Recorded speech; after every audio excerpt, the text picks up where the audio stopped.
I'm mute. I married a CEO. The entire elite circle laughed at me. Then I vomited at a banquet. Ethan Huo's face darkened. I've never touched you. Whose child is this? I didn't explain.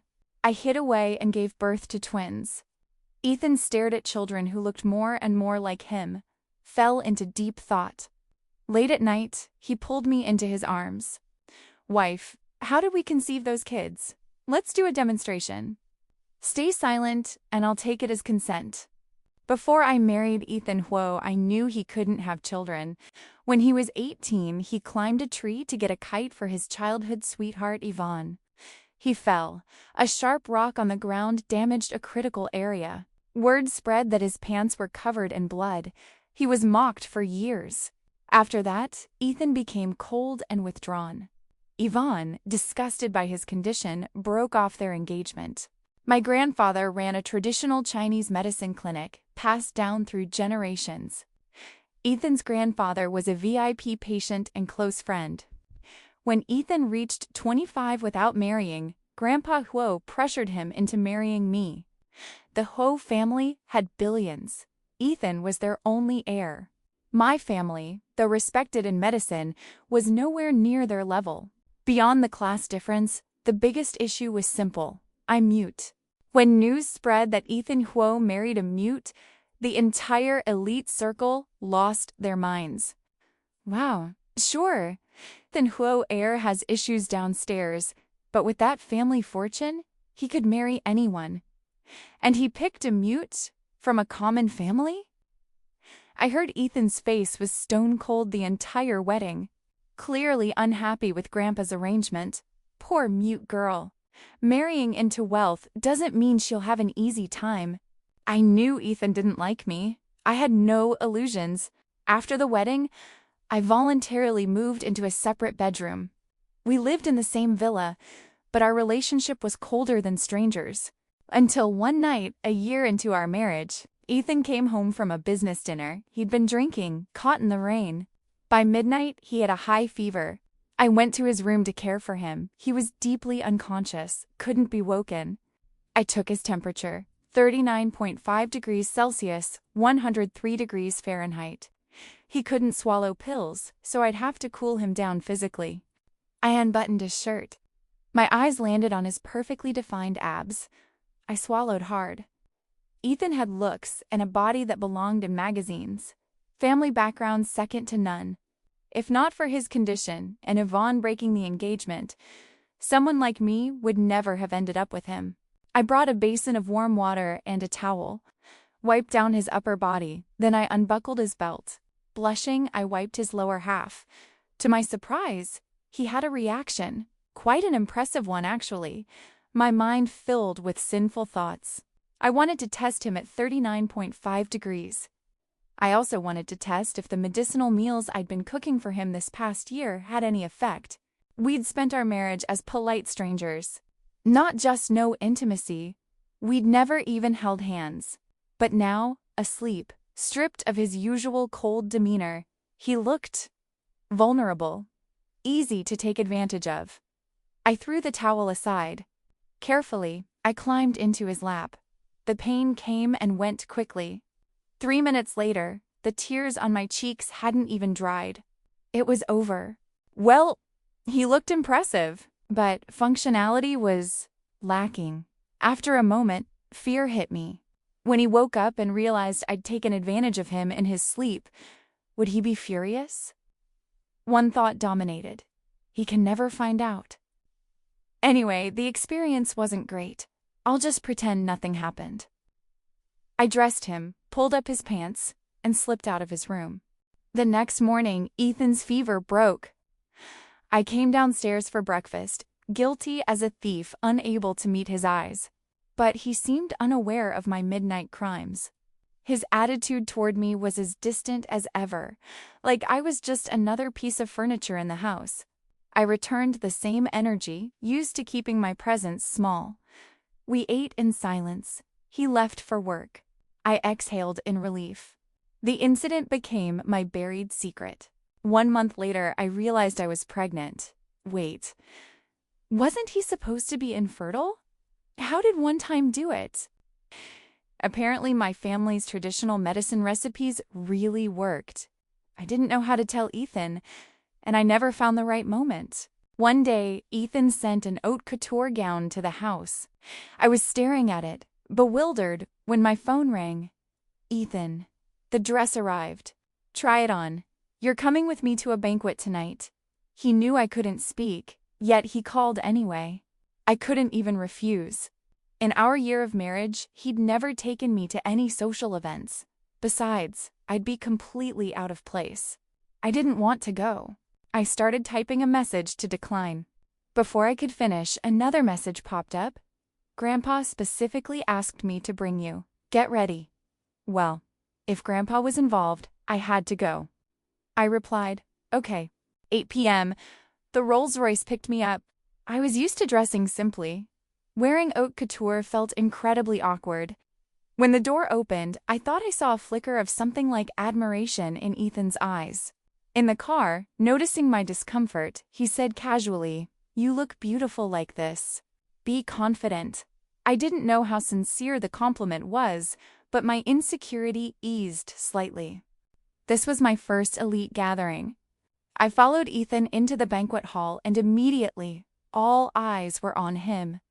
My hearing is very sharp. I caught whispers. Oh, so that's the mute wife the heir married. Pretty face, but her posture and vibe are off. Clearly never seen this kind of event. Can you blame her? Small town girl. Ethan actually brought her? Isn't that embarrassing? My palms were sweating. I wanted to disappear. Ethan suddenly tightened his grip on my hand, lowered his voice. Don't be afraid. Anyone who laughs, I'll buy their company. I actually laughed. My posture relaxed. I held myself with more grace. He handed me a glass of apple juice. The smell hit me, and I gagged. I covered my mouth, barely suppressing the urge to vomit. Rushed toward the restroom. Behind me, Mrs. Wang and Mrs. Zhao whispered, "Oh? Is Mrs. Huo having morning sickness? But isn't Ethan Huo infertile? How did that happen?" Ethan's eyes went cold. What are you implying? My wife just has an upset stomach. The two women quickly apologized. Just joking, Mr. Huo. Don't take it personally. When I came out of the restroom, Ethan was waiting in the hallway. If you're unwell, I'll take you home.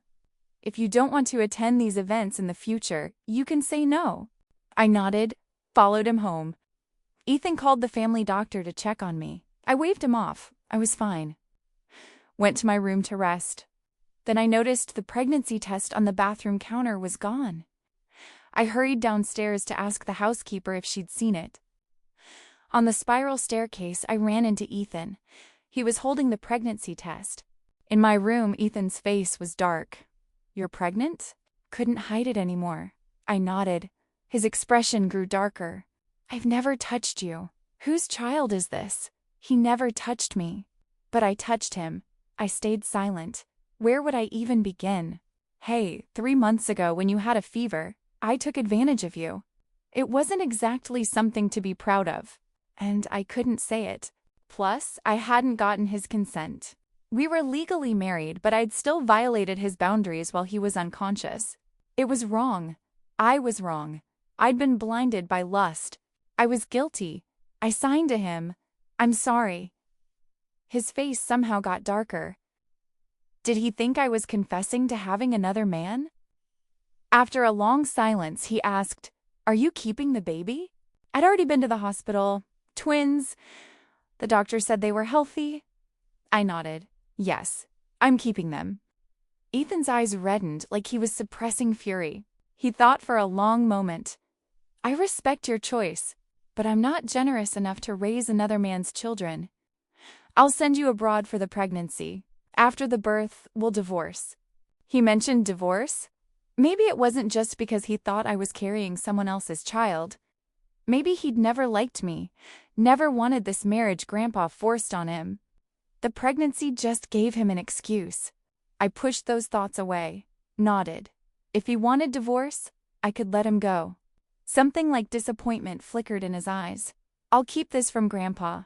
Tell him you're abroad for vocal cord treatment. I gave him an okay sign. He left my room. Ethan kept my pregnancy completely secret. He sent me abroad, installed me in a villa with 3 nannies, a driver, and 2 doctors, one for the pregnancy, one for my vocal cords.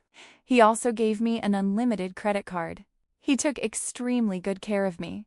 I realized he had a warm core beneath that cold exterior. Even thinking his wife had cheated and was carrying another man's child, he still treated me well. Maybe because he didn't love me, he could be this generous. Or maybe it was compensation for my agreement to divorce without a fight. A month later, he flew to see me. Business trip, he explained flatly. Don't like hotels. Ethan was always busy.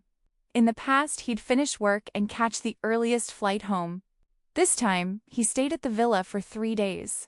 He worked from his phone and laptop during the day. When done, he'd ask casually, "Want to go shopping?" "I'll come." Social anxiety. I usually wrote lists for the nannies or ordered online. I was terrified of crowds, of dining out, of people mocking my sign language. Seeing my hesitation, he revised supermarket, dinner, movie, park walk, art exhibit. Just get out sometimes. He'd circled all the way around to offering to take me out. I signed, supermarket? He nodded. Shopping with Ethan felt completely safe. He understood all my signs, translated for me with strangers. At a restaurant, waiting for food, I signed, "Ethan, why do you understand all my signs?" He passed me my juice, because I learned specifically. That explained his fluency. "When did you learn?" He looked at me. 5 years ago. 5 years ago, I remembered our first meeting. I'd gone to the aquarium alone. It was massive, poorly marked. I got lost trying to find the exit. When I worked up the courage to ask for directions with sign language, some strangers mocked me. "You're mute? Why go out alone? Are you doing traffic signals?" That's hilarious. Next time, tape a sign to your forehead. "I'm mute."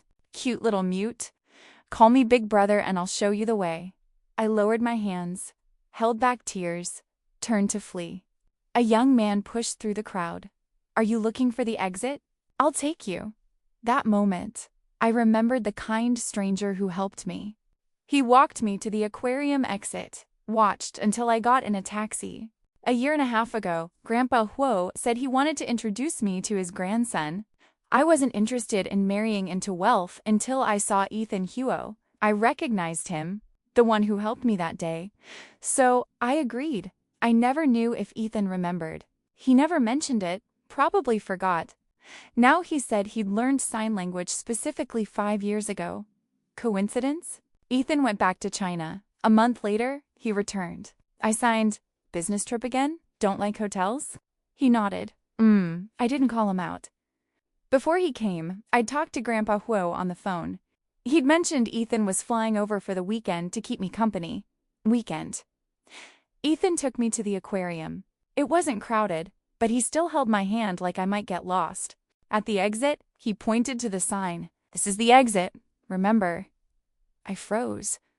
He remembered. When I came out of the restroom, I saw him talking to a woman. If I wasn't mistaken, Yvonne Tong. I recognized her from Ethan's old graduation photos in his study. She'd been standing right in front of him. Yvonne was here. At this aquarium. I didn't believe in coincidences. I waited in the restroom a while. When I came out, she was gone. Ethan seemed distracted, like his soul had left with her. Next day, he flew back. I received a photo from an unknown number. Ethan in first class, eyes closed, resting. The angle showed the photographer was sitting next to him. I searched the number on WeChat. The profile picture was Yvonne. The photo made my imagination run wild. Had they traveled back together? Was that why he came? To pick her up? His grandfather made him check on me, so he did. And I'd almost been moved by his attention. After he left, a mutual friend, Jiang Qing, messaged me. "Saw Ethan at a cafe with Yvonne today." She attached a photo. "Summer, if you don't come back soon, Ethan's going to get stolen." I stared at the message. Confirmation. He still hadn't forgotten her. They had history. If Yvonne wanted him back, I had zero chance. 8 months pregnant. Ethan came again. Evening walk in the garden. He stopped. Summer, tell me, who's the father? Half truth, half test. I signed. You are. He actually laughed. What? I made you pregnant with my mind? For a moment I wanted to confess. But if he knew what I did while he was unconscious, he'd hate me. I couldn't bear that. Next day, shopping for baby clothes, he picked items carefully. I almost signed the truth. His phone rang. Yvonne's name on screen. He stepped away to answer. I watched from a distance. They were arguing. Something I'd never have with him, an argument, a real conversation. My vocal cord treatment wasn't working well. The doctor said it would be slow. Ethan deserved a partner who could speak, argue, respond to every word.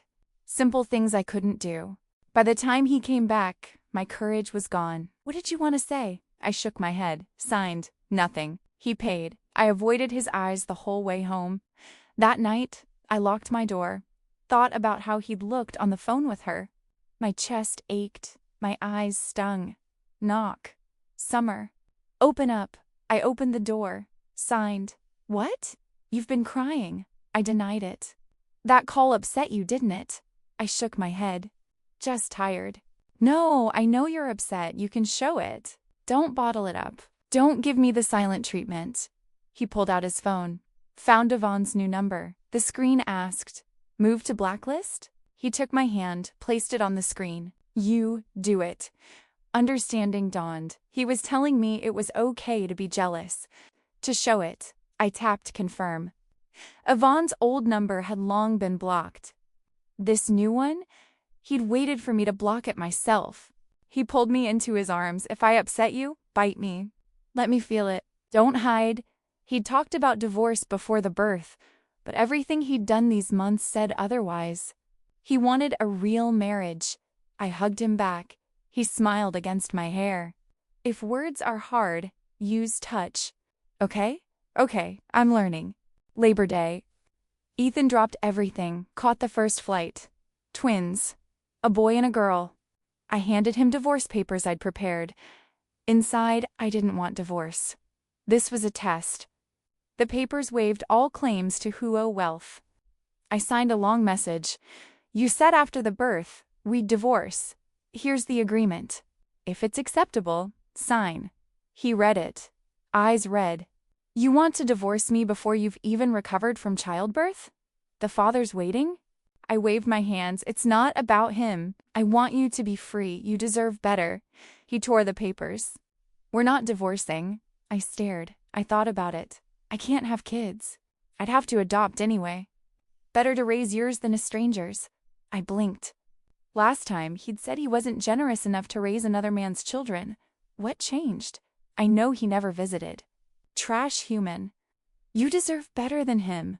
I hadn't said a word. He'd talked himself into accepting this. From now on, no more outside men. Focus on us. I almost laughed. After my postpartum recovery, Ethan brought me home. He told Grandpa Huo we'd adopted. Grandpa sighed, but accepted. Well, the Huo line can't end. Adopted counts. He even named them Ethan Jr. and Elena. Grandpa called my grandfather Old Shia. You're a great-grandfather now. Summer and Ethan adopted twins. My grandfather chuckled. I heard, let's celebrate. They drank medicinal wine together. The grandparents took the twins to the main house with 4 nannies. I went back to work at the clinic, handling prescriptions, a job that required no talking. Ethan picked me up every afternoon. We visited the twins. Weekends, we brought them home. I made medicinal soups daily for Ethan. He drank every drop without complaint. One night, I went downstairs for water. Ethan was in the kitchen. After drinking, as we turned off the lights to go back up, he pulled me close. Wife. Separate bedrooms hurts marital harmony. I'd been the one to suggest separate rooms. He wanted to share now, but I wasn't ready. He didn't push. Didn't let go either. He kissed me gently, tenderly, like I was precious. The kiss deepened. Something grew between us. Then his nose started bleeding. Lights on. Tissues. Apparently the medicinal soups were working a little too well. He went to take a cold shower. Next morning, I saw him putting bed sheets in the washer. The staff usually handled that. Our eyes met. His ears went red. In the car, he muttered, "Maybe stop the soups." He was cured. I wanted to test that theory myself. But priorities. Grandpa Huo's birthday, held at a Huo hotel. Yvonne's family was invited. Business connections. I saw her. 4 years ago, the Hugh and Tong families considered an alliance. She'd broken it off and quickly married Ethan's college best friend, divorced a year ago. In the restroom, she cornered me. "Summer, you've got guts. Cheating and birthing another man's kids, then passing them off as Huo heirs?" I said nothing. "Right, forgot you can't talk. You know, if I went after Ethan now, do you think he'd leave you for me? Ex-girlfriends have power." I ignored her. After she left, I checked my phone recording, caught everything from "forgot you can't talk" onward. Ethan was waiting outside. What did she say? I played the recording. His face darkened. Listen to the whole thing.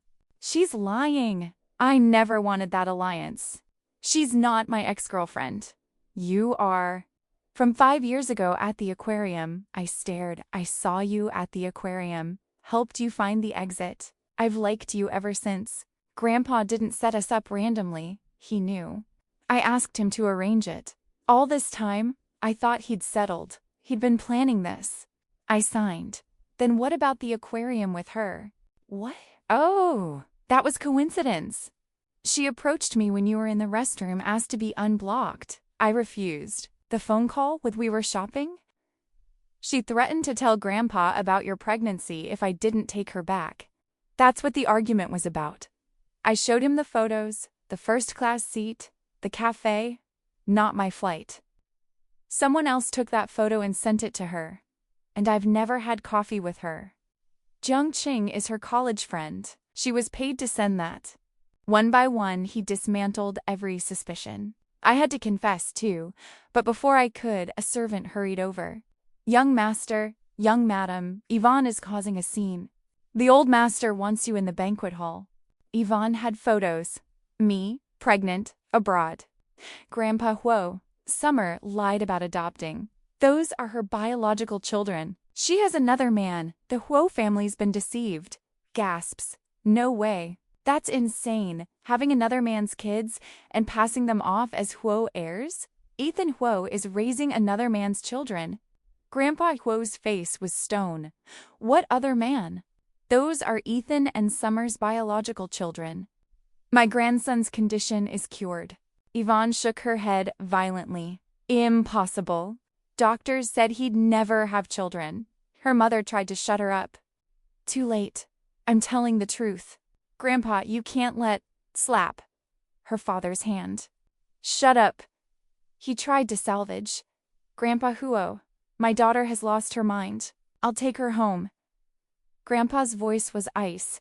The Huo Tong business partnership ends today. From now on, we're competitors. Throw them out. Security dragged the Tang family out. Ethan and I arrived late. Before I could explain, Grandpa announced, "These twins are Ethan and Summer's biological children. My grandson's health is restored. Anyone who spreads rumors is Huo family enemy." Silence. He produced a jade bracelet, priceless, passed down to Huo wives, and had Ethan put it on me. No one doubted now. Why give the heirloom to someone carrying another man's child? My grandfather pulled me aside. Summer, before the banquet, I already told old Huo the children are Ethan's. He'd guessed. Asked me privately after we returned. I'd told him the truth. So Grandpa Huo knew all along. Only Ethan remained in the dark, thinking Grandpa was just saving face for him. The Tang family went bankrupt. Yvonne, desperate, became an escort. Got caught in a raid. Made headlines. The twins grew. Alina favored me. Ethan Jr. looked more and more like Ethan. Grandpa Huo constantly compared photos. Ethan as a child, Ethan Jr. now. Identical. Ethan noticed too. Confusion grew. One night, he came to my room after his shower. "Wife, are Ethan Jr. and Elena really mine?" I nodded. Joy flooded his face, then confusion. But we never. Blushing, I pointed to the bathroom. "Bath is ready." I fled. After my shower, he was still there. In my bed. Shirt unbuttoned. "Sleeping here tonight." No reason for separate rooms now. I climbed in. He pulled me close. Inhaled. "You smell amazing." I let him hold me. He kissed me. When I didn't pull away, he grew bolder. "How did we conceive them? Let's do a demonstration. Stay silent and I'll take it as consent." I'm mute. I can't make sound. But he'd said if words fail, use touch. I wrapped my arms around his neck. Was it that night? When I had the fever? I kissed him to stop the questions. Passion ignited. What started gentle turned fierce. By dawn, I could barely move. He was still going. That feverish night had been his first. Hence the short experience. This time, different. Very different. He confessed, "I was semi-conscious that night. I thought it was a dream." So he hadn't known it was real. I continued vocal treatments. The doctor gave me a 2-year plan. Ethan, once we started sharing a bed, became insatiable. One night, he held me. "Do to me what you did that night." Blushing, I signed, "No, I'm tired from work." "Then rest. I'll massage your shoulders." He did. I nearly fell asleep. Then he flipped me over. "Wait, did you just speak?" I hadn't. Moonlight through the window. He teased me, watching my reactions. I couldn't make sound. But tears came. "What's wrong? Don't like it?" I shook my head. I liked it. Too much. He kissed my tears, smiled. "I heard you anyway. You said you love it." The end. Subscribe for more drama. Up next, the real daughter with a secret system.